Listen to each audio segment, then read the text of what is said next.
I'll be very surprised if they find any path to move up.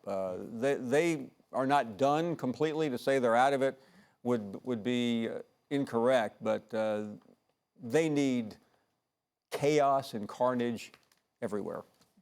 That happens in college football. It does. It's happened a lot. You don't think that there's any chance that without Tua, some success can kind of give them a sentimental push? That combined with Saban politicking and the fact that their one loss is a great loss at home, as far as good, you can have a good loss at home. Yeah. By the way, you expect Saban to be sitting where I am in about 2 weeks, because he will need to be politicking, because I don't think there's too many other normal routes. Now, the committee doesn't tell you anything, and it's continually irritating to me that the committee chairman is Rob Mullins, who's the athletic director at Oregon, and he says that he goes outside the room, Max, when they're talking about Oregon, but he's still the committee chairman and he has great influence. And other people have been in that position. I'm not beating up on him, but it's going to come down to the Pac-12 champion, probably in Alabama. And if you do the resume game, I still think Alabama is in good shape without the conference championship, but it looks like, based on what I'm hearing and reading from the tea leaves, that the winner of the Oregon-Utah championship game, assuming neither loses until then, is going to get that 4th spot. What was your reaction when Tua first got hurt? Because there were a lot of people, not you, not Kirk Herbstreit, but others out there that were making noise about the fact that Tua should not have been in the game, pointing the finger at Nick Saban. I don't fault Nick Saban for this. But nevertheless, you cover the sport. Yeah. Your thoughts about his decision to leave Tua in at that particular moment in time? I was at an airport, and when I heard about it, I was angry.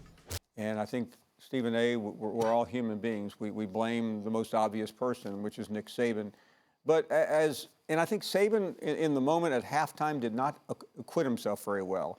He talked about Tua needing 2-minute practice. Well, come on. 2-minute drills, yeah. Yeah, Tua doesn't need any practice.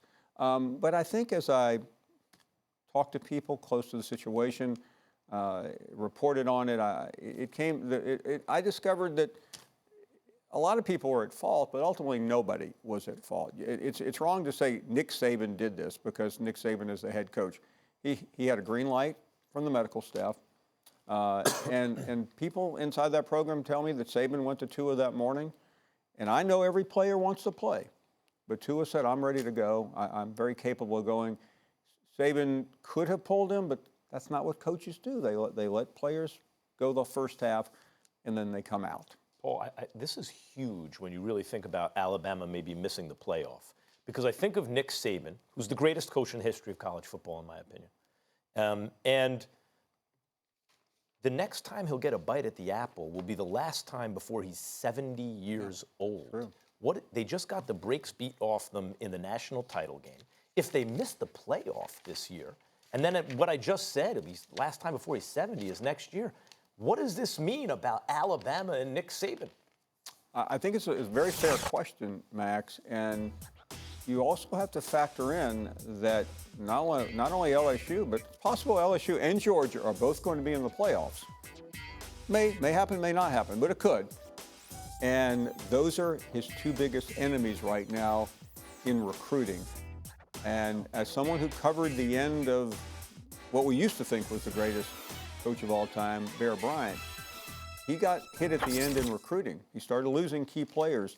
And Saban still is at the top of the recruiting heap, but Ogeron from LSU and Kirby Smart from Georgia are right there with him, and so is Dabo Swinney. Is that your way of saying that this could be the end of Nick Saban as we know it, A, and B, are you inclined to believe that this could ultimately lead to him departing from Alabama, because how much more is there to accomplish? It's possible, Stephen A., and I'm reluctant to make that declaration today, but I'm not reluctant to suggest that the clock is ticking very loudly. And I thought Max, age is relative, but it's not only the age that concerns me. The age actually concerns me less than the competition. And Nick Saban no longer has a stranglehold on the recruiting in this league. Max, allow me to interject. Yeah. I have to ask this because I'm like, roll tide. You know how I feel Sure. about Nick Saban as a coach and his program. But you have had people alluding to how much fun it is elsewhere, whether it's at LSU with Orgeron, whether it's at Georgia with Kirby Smart, whether it's at Clemson with Dabo Swinney, etc. You've seen critics of Nick Saban trying to throw that out there. What kind of a role, if any at all, do you believe that could ultimately play in recruiting?